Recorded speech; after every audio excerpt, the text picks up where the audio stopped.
So James Weaver received his bachelor's degree from Texas A&M University Commerce in Wildlife and Conservation Science in 2010 and a master's degree from Sul Ross State University in Natural Resource Management in 2013. He has worked for Texas Parks and Wildlife Department as a district biologist in North Texas and the Trans-Pecos, as a senior biologist in the Trans-Pecos, and now as his current role as district leader for the Trans-Pecos Wildlife District. James is also a certified wildlife biologist through the Wildlife Society. James, I'll hand it to you.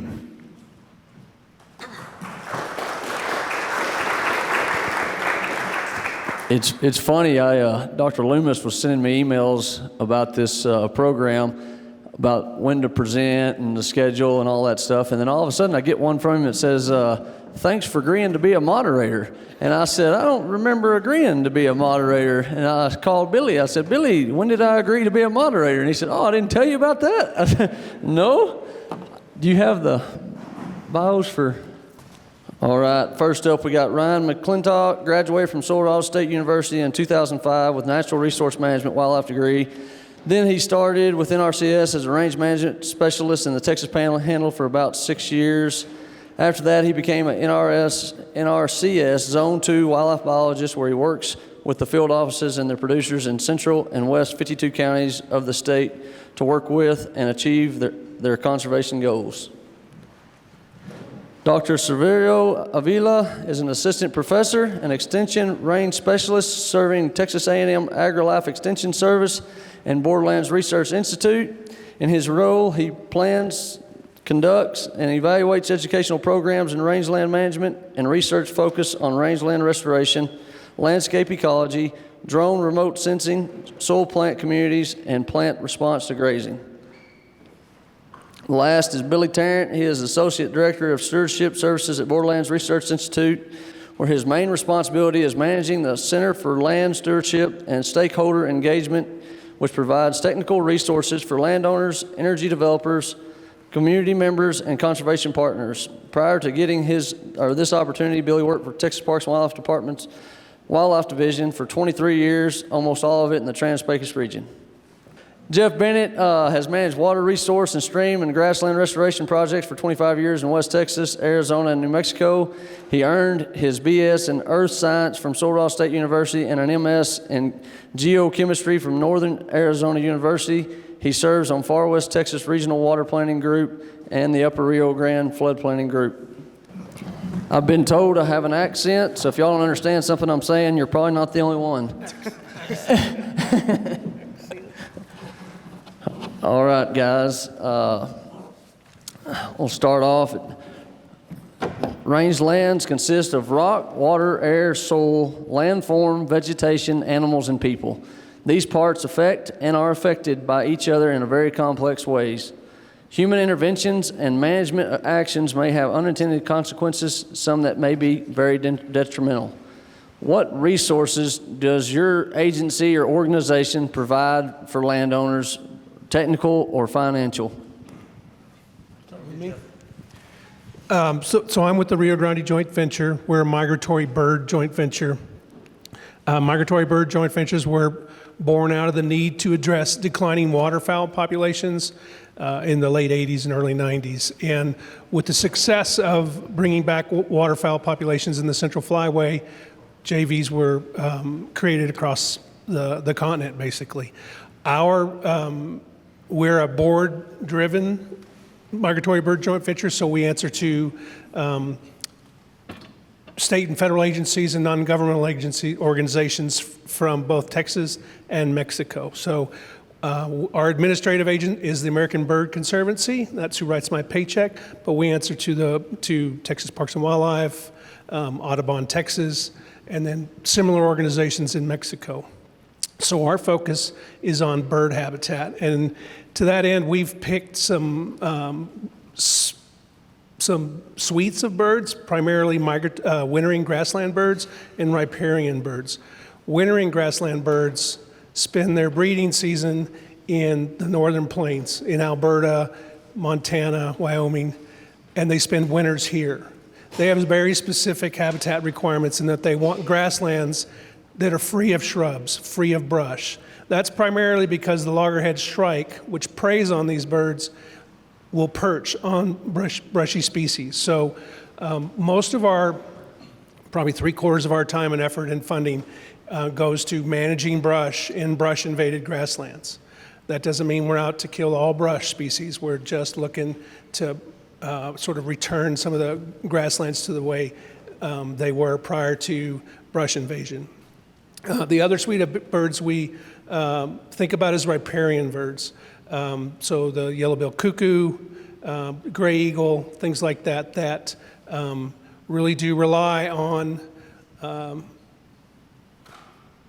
riparian vegetation. In some cases, that's brushy species. So, like for instance, the yellow-billed cuckoo likes mesquite trees as well as cottonwood. But they really, in this part of the world, they really like big, open architecture mesquites. So that's sort of our focus, and we're interested in working with landowners to advance those ideals, those kind of habitat ideals. I think that's about it. Do y'all, as far as financial assistance, Jeff? Sure. We have funding to make some of those projects happen. In the last 5 years, I think we've done close to 20,000 acres of brush management and grasslands, and we've done half a dozen stream projects. Our stream projects generally try to address stream degradation through down cutting and erosion. So we put in filter dams, leaky dams. Some of you might have heard of one rock dams, loose rock structures, things like that. We also do brush weirs. And all that is to slow water, keep it on your property longer, catch some sediment, and hopefully grade the channel bottom so that those annual flood flows can get back on floodplains. Much of our streams have degraded to the point where when the rain comes, the water just rushes right on by your floodplain. So we're trying to reverse those processes. And that's all done through cost share? That's all done through cost share. So what is the percentage, Jeff? So it varies. When I first started, we were paying about 66%. The landowner was responsible for 33%. And then it went to 50-50. Right now it's 75-25, but it also depends upon the type of project. So we bring in funding from multiple funding sources. So I think all of us are in a similar boat. Right now we're at about 75%. That's on grasslands. Streams are a little bit different, and that's project to project. But I will go back to say our sort of focus is on process-based restoration. This is especially true for our streams and riparian areas. We try to work with, as Bonnie was saying, work with Mother Nature, not against it. So we do what we call low-tech process-based restoration. So we're trying to impact sediment transport. We're trying to impact water storage, recharge, all those things that will bounce back to us with better habitat for birds. And what's good for the bird is good for the herd. I think everybody's probably heard that statement. We're not trying to remove cows from the landscape. We're not trying to make things better for birds at the exclusion of other activities. We feel like it all can work together. I was going to say, Jay, we'll just go through each of those first questions and go back through. No, you go next. Okay, describe the organization.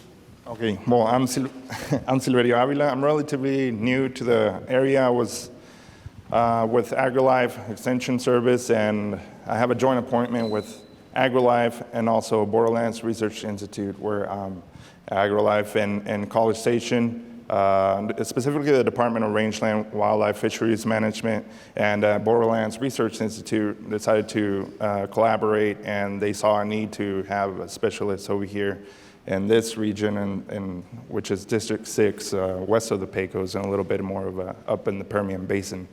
But what AgriLife Extension Service is, they were established in 1915. So for over 100 years, they've been able to provide educational programming and services to the Texas landowners and producers, urban and rural communities, to be, for the well-being of the people. So we specialize in education, adult education, and also youth education. As a specialist, I work closely with county extension agents to deliver those educational programs. The county extension agents, it's usually one per county, and that's in the county seat. But over here in far west Texas, since we have a large pieces of land, there's not much county extension agents out here. So there's 2 counties that don't have currently, Culberson and Presidio, and Jeff Davis and Brewster, they have 1. So Luke Hendricks, we have some in Hudspeth and El Paso, Reeves, another one. So there's so few county extension agents to cover a larger piece of land. So if you're a landowner, please can you put your hands up if you're a landowner, producer? Leave them up. So very few. And who works for organizations or? Okay, so yeah, so it's we can both work for delivering those educational programs. The county extension agents will contact the specialists to go and deliver those educational programs to those counties and to the landowners, but also we can also collaborate with those other organizations to deliver that information out there. So my specialty is in rangeland management and habitat restoration. So, and with that's part with the AgriLife Extension Service and with Borderlands Research Institute, I focus on habitat restoration issues, plant community associations, grazing effects, and plant communities out here. So I work closely with Lalo, and we're looking at different grazing studies, different grazing strategies, method studies, and also some oil pad restoration project over there in the Permian Basin. Ryan McClintock, I'm with the NRCS office, the Natural Resource Conservation Service. I'm actually based out of San Angelo, but we've got field offices pretty much in every county in the United States. We were developed and came about from the Dust Bowl in an effort to conserve those natural resources that we need to dearly protect. And one of the cool things about, everybody up here, and it fits right in with what Mr. Sipe and Dr. Warnock were talking about, is some of this stuff is overwhelming when it comes to, the grazing management and developing a plan. Well, that's what we're here for. We're technical providers.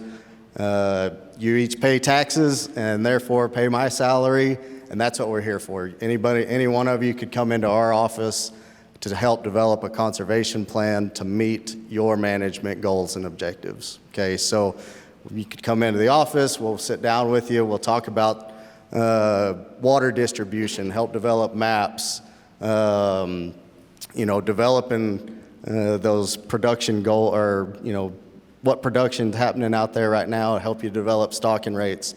That's what everybody's up here for, is to help develop those wildlife management plans and those grazing management plans. So you've got the tools at your disposal to come in and talk to us.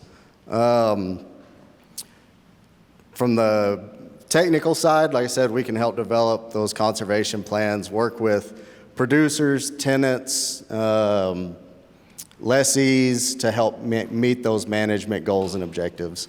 Now, we also have some financial opportunities as well. I'm just going to kind of hit on a couple of our big ones, our EQIP program and our CSP program. So our EQIP program is our Environmental Quality Incentive Program to help develop and put some of the infrastructure in place, like your watering systems, your fences, to help implement those larger management goals that we've been talking about all morning. The CSP is more of a management, it's our conservation stewardship program, and it's more of a management-based type incentive program to where we're working with you to improve upon your management. That way we have more of a water conservation, soil conservation type program across each one of your ranches. Thanks, Ryan. I appreciate you saying that, because I was thinking to myself before we got up here that some of this can be overwhelming, right? I mean, if you're looking at grazing cattle in the Trans-Pecos and you've never done it, this gets a little complicated pretty quick, but there are resources available, right? That's us and some of us up here. Obviously, if we could talk Wayne Sipin to staying here for a couple more years, that'd be pretty cool. You know, he likes getting out here every once in a while again, but obviously we have a lot of resources available to you. I would encourage you to visit with folks, because that's the idea here. This panel is built on originally about financial assistance, because we all offer that. We don't all offer some level of technical assistance or as much. Obviously, NRCS, they're the ones that offer the most technical assistance. TPWD, Parks and Wildlife, James will tell you later today, offers a lot of assistance when it comes to managing wildlife populations on your property. I work for Borderlands Research Institute. That is a research institute nestled within Sul Ross State University.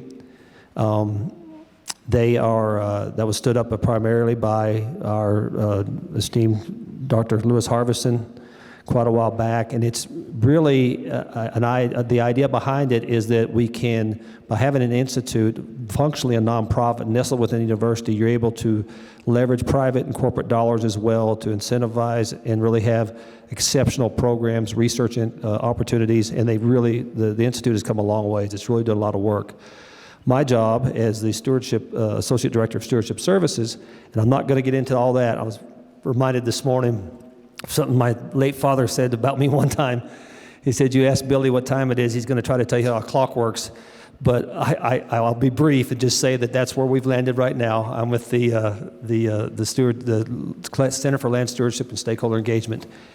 We historically have been very successful in receiving grants from a lot of different conservation partners to put back out on the ground, similar to the Rio Grande Joint Venture. They're one of our primary partners, by the way. We're all partners. We all work together. I can tell you right now, I'm looking across this, every one of these organizations are partnering in some form or fashion. That's what we do. And there's another quote that I heard a long time ago that you have to watch out for. Early in my career, I heard this. They said, be careful of three kinds of ships: burning ships, sinking ships, and partnerships. The truth is, partnerships have come a long way. They are not always easy, but they work great. And we have the ability to offer a suite of options for landowner assistance, financial assistance to landowners. Historically, we haven't been in a situation, because of our funding sources at BRI, to do a whole lot of technical assistance versus some of these other organizations. We could talk about stuff, but we're not typically writing management plans. I will say, I'll make an announcement, as that has recently changed. We got a grant from NRCS, the Grazing Lands Conservation Initiative, a brand new initiative through NRCS to assist producers on their land with grazing assistance. And we have a new employee working for us, Dr. Lalo Gonzalez, the other Lalo Gonzalez, Don Lalo. We call him Don Lalo, and his son's next to him, obviously Lalo Gonzalez with BRI, in charge of the Habitat program. So Dr. Gonzalez, that's part of his job. He's teaching classes half-time and half at Sul Ross, and he's also the other half of his time, he's assisting producers with grazing plans. So we're really excited to have him and some of the outreach he can provide. So that's kind of it for me, James. I didn't go too long. Yeah, I'm just wondering how many of these questions we're going to get through. What is your source of information that you provide to landowners on the below issues, whether that's drought and fire, insects or disease, brush management, mechanical, chemical, or biological, grazing management, livestock water development, cross fencing, or riparian restoration? So where do y'all get your information? What information do y'all use to get that out to landowners? We start with what I mentioned earlier, which is low-tech process-based restoration. If we're working in a brush-encroached grassland, it's full of creosote, that's fairly easy fix or solution with an herbicide.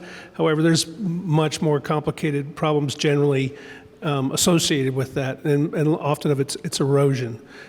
So we work with hydrology principles. Sometimes that is a filter dam of some kind to catch sediment in a stream. Sometimes it's branch mulch to shade bare ground and prevent it from being harmed by rainfall. So branch mulch can help you grow grass in bare ground. So there's also, we're going to be working with Cavera Coalition out of New Mexico on some biochar, some compost. We're going to put that next to some branch mulch to see how they work. So that sort of the foundation for us is low-tech process-based restoration. Yes, so from my point of view, for the range management information, we get most of the, I get most of my information from research articles. So, but not everybody likes to or loves to read publications, peer-reviewed publications. So one hint or a piece of advice that I'm going to give is the portals from your local institutions or from where I work as well, from AgriLife. One is Oral Ross with the Borderlands Research Institute. If you go look into their each of the professors' profile, you can look at all the publications that they have done recently, and it'll come from hydrology to wildlife to range management and other range management tools. La Jornada in New Mexico State University, they're the leads of rangeland, specifically arid, semi-arid, arid rangeland management. So you can look at a lot of information out there for that kind of stuff. And for AgriLife, you can go into AgriLife Learn. You can Google AgriLife Learn, and they'll have all types of publications from newsletters, publications, and you just got to make an account, which is free, and you can download most of 80-90% of the publications in there. They're easy to read. They're fact sheets, and you can learn a little quick about some range management tools or herbicide or that kind of stuff. Look into your governmental web pages for drought, drought.gov. That's a very important tool also to look at your forecast, monitor your drought. So for example, over here at this morning at all west of 67 and low, south of 166, it's currently in severe or extreme drought. That's what it's forecasting to be over the year. But over here in other areas east of that, we can get in some sporadic rains. But yes, that's my source of information for that type of rangeland management tools. So we do have like a science-based division within the NRCS based out of Fort Worth, and they cover a huge regional area. So we get a lot of our information and guidance from them. But almost more importantly, a lot of our guidance comes from just local knowledge.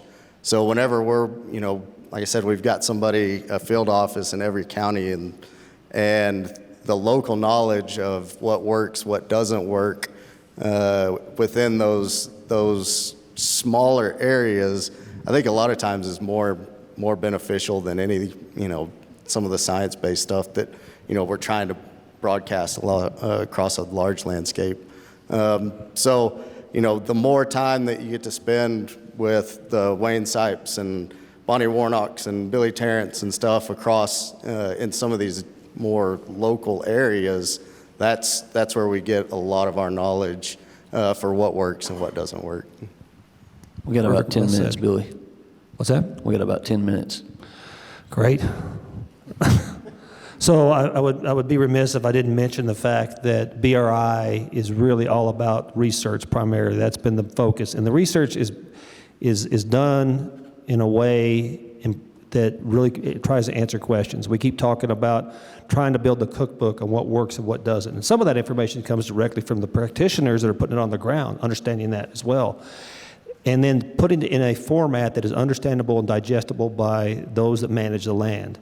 So I think you're going to see over the next several years, because it's not just the research that BRI does, but the research that others do, more and more of that coming out. That's our goal, working to go ahead and get that information in the hands of producers, landowners, land managers, so they can make informed decisions. I would hope that at some point we can help with some more of the technical assistance part of that, and we can. We encourage folks to reach out to us, but that information it's all science-based. It's coming through the conduits, but to put it in a practical format where you can understand it, where everybody can understand it, and help them make decisions. I think that one thing we've been noticing, where more and more of the information you mentioned, the different species, different suites of species, and the different management techniques, I think we're trying to incorporate almost all of that, James, as much as we possibly can into what we produce out there for our stakeholders. Perfect. I'll add something to that. So you mentioned, with the private, or more locally, you get more information. So your county extension agents, they're part of your community. If you don't know who they are, Google your county extension agent. They're there to help you out. They don't only do 4-H or FFA. They're there to also deliver that information to the landowners and to the community. If they don't know anything, something you're asking, they'll direct it to someone else, and they'll also, get together a program to deliver that information. We got about 5 minutes, so we'll do one more question. It's kind of 3-part. So, do your cost share contracts include language that limits livestock grazing for a certain period following the application of prescribed fire or brush management? How is the grazing treated? How are those areas monitored? And then, how are the grazing restrictions in the contract enforced?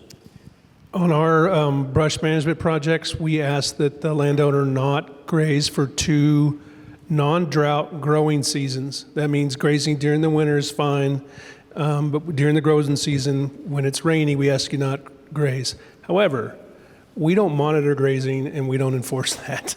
That's the reality. We don't have the people or the ability to do that. What monitoring we do is we do something called grassland effectiveness monitoring in order to how effective was our action. Did we kill the target species, and are we growing the stuff that we wanted to grow in response? And we do some bird monitoring, point count. Are the birds utilizing that, that project? So that's about it. From the extension part of it, I don't really do much monitoring for the land or everything, but for the research, I graduated from Kingsville. Part of my studies was to do some drone work, remote sensing with drones. So what we did is a lot of 3D structure models of the vegetation, and that is one thing I kind of want to implement out here.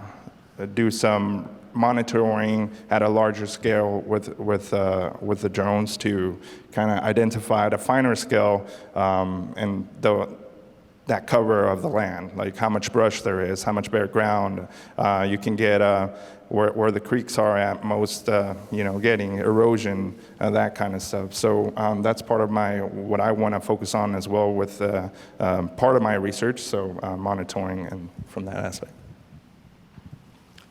So if somebody does come in and sign up for one of our financial incentive programs, say brush management or installing fence for cross fencing, there are some stipulations as far as grazing deferments following some of that initial brush work. Typically it's going to be at least for 1 growing season or until that vegetation responds to a level that we deem is healthy. And sometimes it may, depending on the year, it might take a little longer than other years.